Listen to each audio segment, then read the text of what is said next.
Hello friends, welcome back to my channel Vidyarthi vision. आज मैं आपके लिए लाई हूँ NIOS क्लास 12th का चैप्टर 8। चैप्टर 8 है हमारा समकालीन कविता। आज की कविता राजेश जोशी जी के, जिसमें हम संयुक्त नरेश सक्सेना जी की नक्शे के कुछ क्वेश्चन आंसर सॉल्व करेंगे। आइए हम इसके इम्पॉर्टेंट क्वेश्चन आंसर्स को सॉल्व करते हैं। क्वेश्चन 1 है, संयुक्त परिवार से आप क्या समझते हैं, स्पष्ट कीजिए।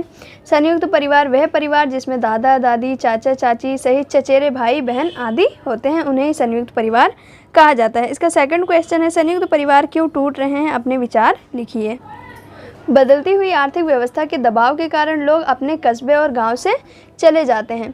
जब महानगरों की ओर आते हैं तब प्रायः पति पत्नी बच्चे ही उस परिवार में रहते हैं। दादा दादी और उसके दूसरे रिश्तेदार पीछे ही छूट जाते हैं, अर्थात वे गांव में ही रह जाते हैं। इसके अलावा भी संयुक्त परिवार के टूटने के कई कारण होते हैं, जैसे संबंधों में विशेष तनाव, वित्तीय समस्याएं, सामाजिक असामंजस्य और समझौते की कमी भी। क्वेश्चन 3 है, संयुक्त परिवार में संबंधों की क्या अहमियत होती है, स्पष्ट कीजिए।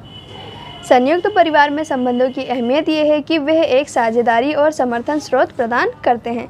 यह सहयोग, समझदारी और विशेष संबंध पैदा करते हैं, जिससे जीवन में सुख शांति बनी रहती है और हर कदम पर आपको सामाजिक समर्थन मिलता है। इससे अनजाने में मिलने वाली मुश्किलों का भी आसानी से सामना किया जा सकता है। संयुक्त परिवार में सभी लोग आपस में भावनात्मक रूप से भी जुड़े होते हैं। क्वेश्चन 4 है, ताले में खुशी पर्ची से क्या आशय है, प्रस्तुत कीजिए। घर के ताले में पर्ची का लगा होना व्यक्ति का समाज से संवाद को टूट जाने की त्रासदी को दिखाता है। क्वेश्चन 5 है, इसका कविता का मूल संदेश क्या है, उल्लेख कीजिए। कवि संयुक्त परिवार के टूटने और एकल परिवार के बनने की प्रक्रिया में पूर्वजों और अपनी पीढ़ी के बीच के अंतर पर ध्यान दिलाता है।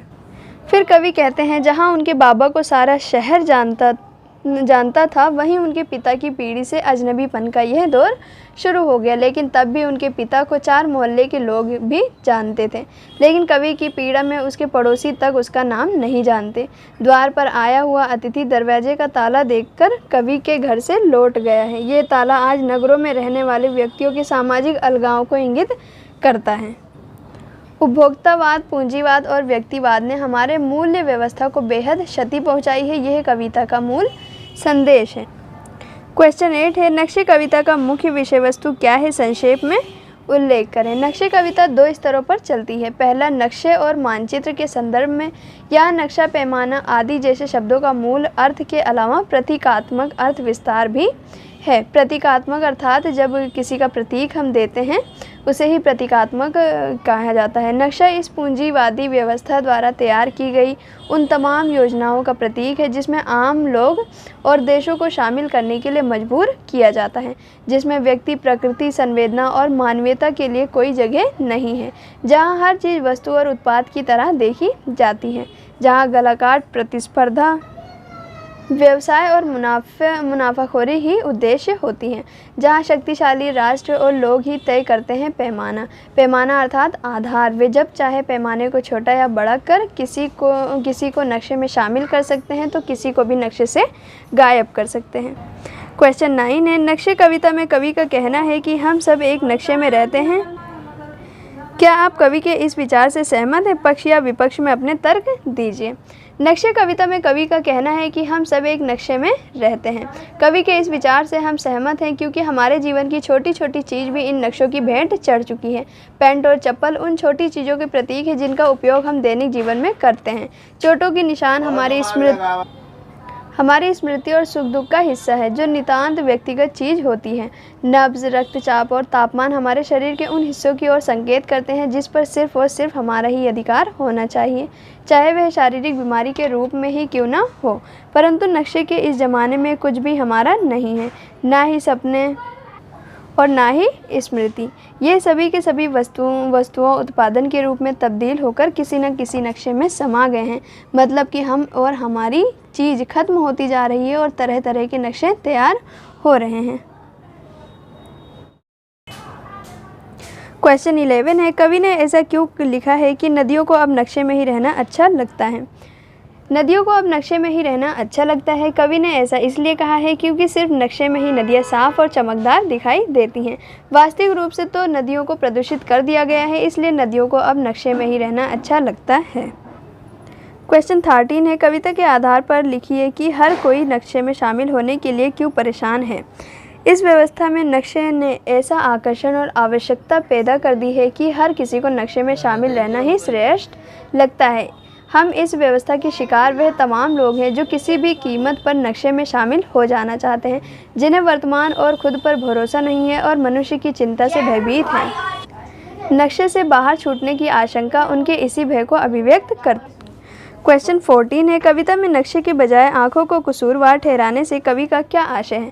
पैमाना घटते ही पहाड़, शहर, समुद्र तो छोड़िए देश तक नक्शे से गायब हो जाते हैं। यानी नक्शे में कौन रहेगा और कौन नहीं, ये पैमाने से ही तय होता है। इसके लिए दोषी ना तो नक्शे को ठहराया जाता है और ना ही नक्शे के योजनाकारों को, बल्कि दोषी उन लोगों को माना जाता है जो उस नक्शे को देखते हैं या उनमें शामिल होना चाहते हैं। क्वेश्चन 16 है, इस कविता की शिल्पगत विशेषताओं का बिंदुसार उल्लेख कीजिए। इस कविता की शिल्पगत विशेषताओं का निम्नलिखित उल्लेख है। नक्शे आधुनिक काल में लिखी जा रही छंद मुक्त कविताओं के उदाहरण हैं।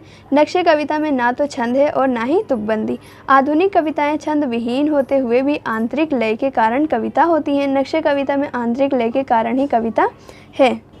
नक्शे कविता में विराम चिन्हों का उपयोग नहीं के बराबर किया गया है। पहला विराम भाई साहब के पश्चात संवाद को स्पष्ट करने के लिए आया है, तो दूसरा कविता के अंत में। यह सिर्फ नक्शे कविता की ही बात नहीं है। छंद मुक्त आधुनिक कविताओं में गद्य के विपरीत विराम चिन्हों का प्रयोग अल्प ही मिलता है। नरेश सक्सेना बोलचाल की भाषा के कवि हैं, इसलिए वे खुद भी मानते हैं कि उनकी कविताओं को आमतौर पर व्याख्या की ज़रूरत नहीं होती। उनकी भाषा सरल और सहज एवं आम बोलचाल के करीब है। उर्दू के शब्द भी जगह जगह मिल जाते हैं। इस कविता में प्रतीकों का सार्थक उपयोग किया गया है। कविता में एक खास तरह की नाटकीयता भी है। प्रारंभ में शांति, सहजता और गंभीरता, फिर एक बदहवासी एवं अंत में एक भय और सावधान सलाह नाटकीयता को भी उभारते हैं। फ्रेंड्स, ये थे हमारे क्वेश्चन आंसर्स हमारे चैप्टर्स के। आई होप कि आपको हमारा एक्सप्लेनेशन पसंद आया होगा। मिलते हैं नेक्स्ट वीडियो में, तब तक के लिए जय हिंद।